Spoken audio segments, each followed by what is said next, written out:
The Denver Nuggets got a big time win on its home floor in Game 3 in overtime as they reclaim momentum in this series. Game 2, it's a thing of the past. It's long gone.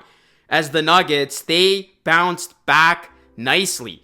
Denver, they rallied from a 56-51 halftime deficit in this one.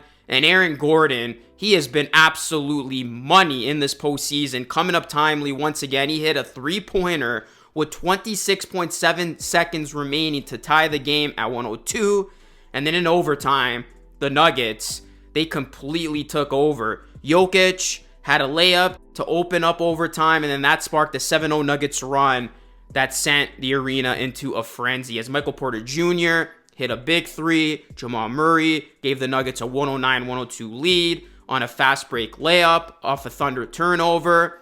As the Denver Nuggets, they are now up 2-1 with one more game on its home floor before they go back to OKC for a Game 5. But this is exactly what they needed following that disastrous loss they had in Game 2. And that was the story in this one of the Nuggets bouncing back from that big loss. Real quick, guys, do me a solid, hit a like and subscribe for more Nuggets content. I'll be covering the Nuggets in this series as the Nuggets 149-106. They lost Game 2 to the Thunder. And I just love how they just completely forgot about it. They quickly put it in the rear view, and this game just had such a different feel from start to finish than, of course, that game. And, Denver, this team proved to me in this game that they can win this series. And I do think the Nuggets win this series. Game 1, that epic comeback that they had of their own, 2-point win, and then to win this game as they did, as it went into overtime, that's where we really saw where Denver has the advantage with their experience and championship pedigree, and it's OKC's inexperience and the stagnation we saw from them with their offense that proved costly for them. And you really got to credit the other guys in this one for the Nuggets, because Nikola Jokic, he struggled from the field, but his supporting cast picked him up, and that is a great sign. Michael Porter Jr., he showed up, and this is a guy who's been hampered by a lingering shoulder injury, and, he's struggled on the road. He managed 10 points total in Game 1 and Game 2, but then back in Denver, he returned to being an impact player. He had 21 points, 8 rebounds, shot 5 of 6 from 3, and Porter's playoffs so far, it's been up and down. It's been either feast or famine, but it was nice to see Porter really up his game as he led the Nuggets at halftime with 15 points, giving them that early boost. And then, of course, he hit the big three in overtime. And this is a guy who has been, playing through pain. He said that he's been taking injections to numb the pain in his shoulder, and he did so again on Friday to address what he said was initially diagnosed as a 4 to 6 week injury. So I know it's been frustrating at times to see the up and down, but we got to remember what he's been going through. So it was really nice to see Michael Porter Jr. find his groove, because we know the Nuggets are just so deadly when he's hitting that three ball. And you look at some of the other guys who came in light of Jokic's off game offensively, if you will. It wasn't just Porter. Jamal Murray finished with 27 points, leading the way for the Nuggets. 9 of 19 from the field. Gordon had 22 points. He was 4-6 from 3, including that big 3 late to bring this game essentially into overtime. As you look at Jokic, he still finished with 20 points and 16 rebounds and 6 assists, because that's what historically great players do. They're always going to find a way to impact the game, even when they're not shooting it well. But he shot just 8 of 25 from the field, including 0 of 10 from 3. And of course, he had a chance there at the end in regulation to win it. I thought it was going in, but he missed that. But the Nuggets, they were able to overcome those Jokic struggles. And it was a hot shooting night from 3. 16 of 40, 40%, which of course was led by Porter. So that really helped the Nuggets overcome Jokic's off game with his shooting. And that's so big, because Jokic is not going to shoot like this again in this series.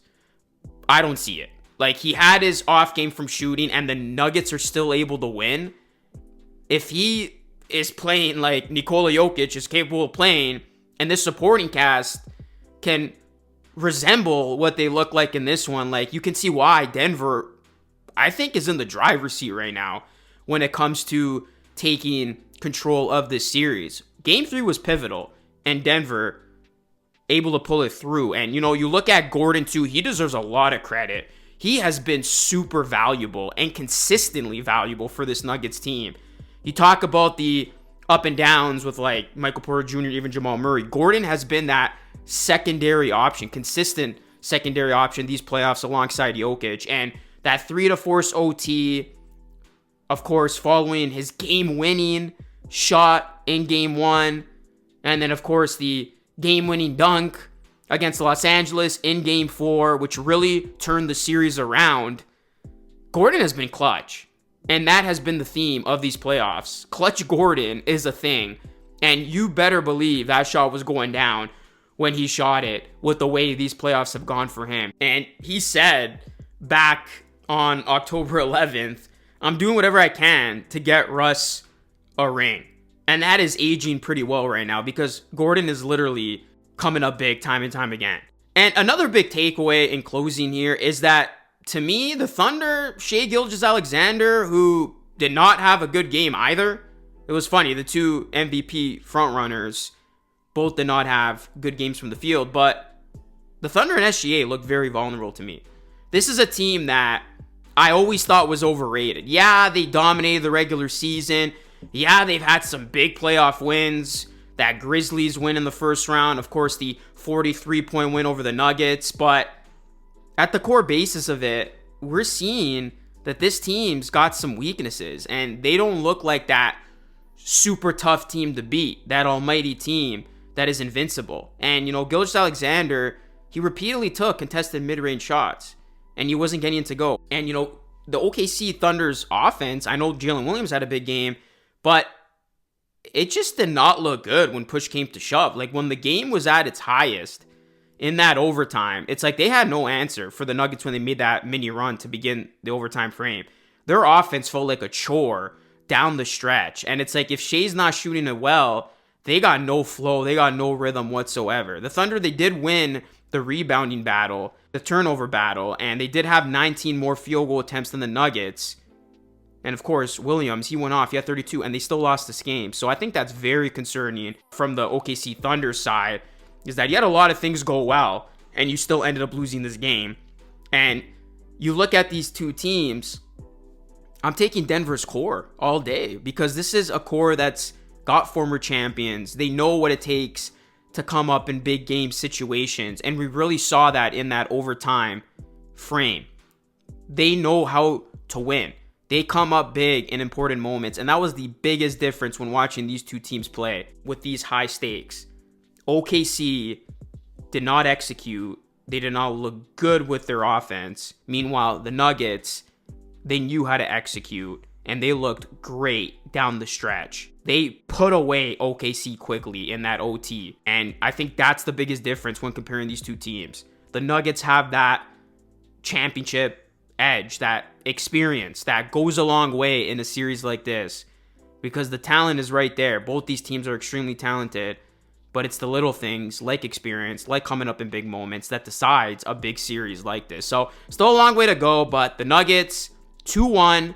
They have an excellent opportunity, in my opinion, to take a stranglehold 3-1 lead. We'll see how they come out, and we'll see how OKC responds. Shai was smiling there at the end, laughing, whatever it was. So we'll see what he has in store for a Game 4. But let me know your thoughts, guys. And Nuggets fans, how you feeling after this one? Drop a like, subscribe to the channel if you're new. That is it for me. It's Luke signing off. Thanks so much for watching. I'll catch you all again in the next one.